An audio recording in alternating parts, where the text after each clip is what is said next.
कधी तुम्ही सकाळी चहाचा पहिला घोट घेतला आहे आणि विचार केला आहे का, हे दूध खरंच दूध आहे का काहीतरी वेगळं आहे जे आपल्या शरीरात जाऊन हळूहळू आपल्यालाच खात आहे? आज आपण एका अशा सत्य कथेकडे जाणार आहोत जे ऐकल्यानंतर तुम्हाला तुमच्या घरच्या दुधाकडेही संशयाने पाहावं लागेल. ही कथा आहे महाराष्ट्रातील धुळे जिल्ह्यातील शिरपूर तालुक्यातील. दिसायला साधं पण आतून भयावह सत्य लपून ठेवणारं एक दूध.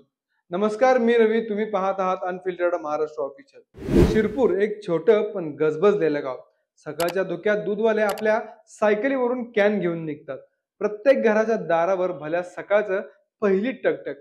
दूध घेऊन सकाळची सुरुवात. इतकं साधं, इतकं निरागस. पण त्या सकाळी एका महिलेनं दूध घेतलं आणि काही तासातच तिच्या स्वयंपाकघरातून सुरू झाला भेसळीचा भयानक खेळ. ही महिला जेव्हा ते दूध उकळायला ठेवते, थोड्याच वेळात दुधाचं रूप बदलायला लागतं. ते नितळ पांढरं दूध अचानक घट्ट होतं. उकळत असलेला वाफाळलेला द्रव थंड होताच तिच्या समोर दिसतं काहीतरी असं जे पाहून ती थिजते. त्या भांड्यात आता दूध नव्हतं, ते रबरासारखं चिकट ताणून पिळता येणारं काहीतरी बनलं होतं. दुधाच्या जागी आता होता एक पांढरा रबराचा गोळा. ती महिला तो व्हिडिओ शूट करते आणि सोशल मीडियावर टाकते. फक्त काही तासातच तो व्हिडिओ संपूर्ण महाराष्ट्रभर व्हायरल होतो. लोक आश्चर्यचकित, संतप्त आणि भयभीत. हे काय चाललंय? आपण रोज जे पितो ते दूध आहे का विष आहे? या व्हिडिओमुळे एक मोठं प्रकरण उघड होतं. भेसळ फक्त पाणी मिसळणं नव्हतं, तर त्याहून भयानक गोष्ट होती रसायनांचा भेसळ. तपासात समोर आलं की या दुधात युरिया, डिटर्जंट पावडर, पाम तेल, माल्टोडेक्स्ट्रीन, स्टार्च, कॉस्टिंग सोडा, फॉर्मेलिन आणि हायड्रोजन पॅरॉक्साईड यांसारखी रसायनं मिसळली होती. दुधाचं फॅट वाढवायला, टिकवण्यासाठी आणि रंग सुधारण्यासाठी. म्हणजे साध्या भाषेत सांगायचं झालं तर दूध दिसायला सुंदर पण आतून घातक. आपण म्हणतो दूध म्हणजे पूर्ण अन्न. लहान मुलांना, गर्भवती महिलांना, वृद्धांना देतो कारण त्यातून आरोग्य मिळतं. पण आता प्रश्न असा आहे, हे दूध आरोग्य देतंय की आजार? FDA म्हणजेच अन्न व औषध प्रशासनाने नमुने घेतले, पण नागरिकांचा विश्वास डळमळला. कारण त्यांना प्रश्न पडला आहे, हे अधिकारी नेहमीच दिवाळीला माव्याच्या दुकानावर छापे टाकतात, मग रोजच्या दुकानावर का नाही? महाराष्ट्रात भेसळ तपासणीसाठी फक्त 11 प्रयोगशाळा आणि एका फूड इन्स्पेक्टरवर 4 तालुके. म्हणजेच सिस्टीम झोपेत आणि भेसळखोर मोकाट. ही घटना फक्त शिरपूर पुरती नाही, अशाच घटना महाराष्ट्रात सतत घडत आहेत. मे 2025 मध्ये सांगलीत FDA ने 30,000 लिटर भेसळयुक्त दूध जप्त केलं होतं.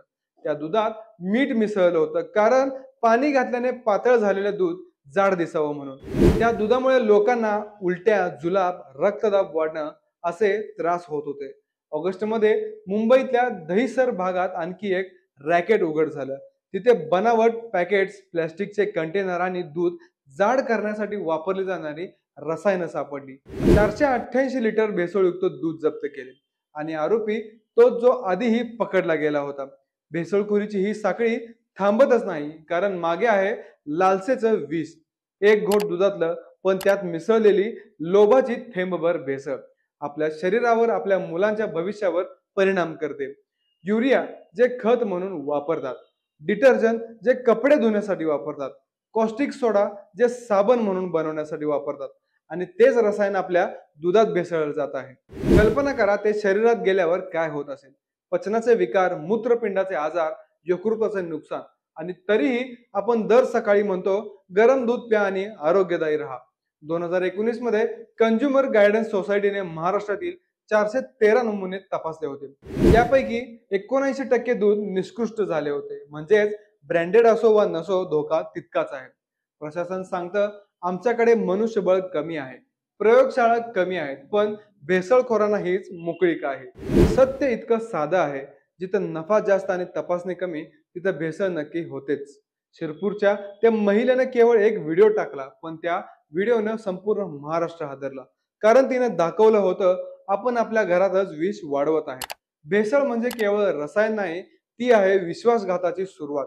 ती आहे एका दूध विक्रेत्याच्या खिशातला नफा आणि आपल्या मुलांच्या आरोग्याचा तोटा. आता प्रश्न असा आहे, आपण काय करू शकतो? सर्वात आधी सतर्क राहा. दूध उकळल्यावर वास, रंग आणि टेक्स्चर बघा.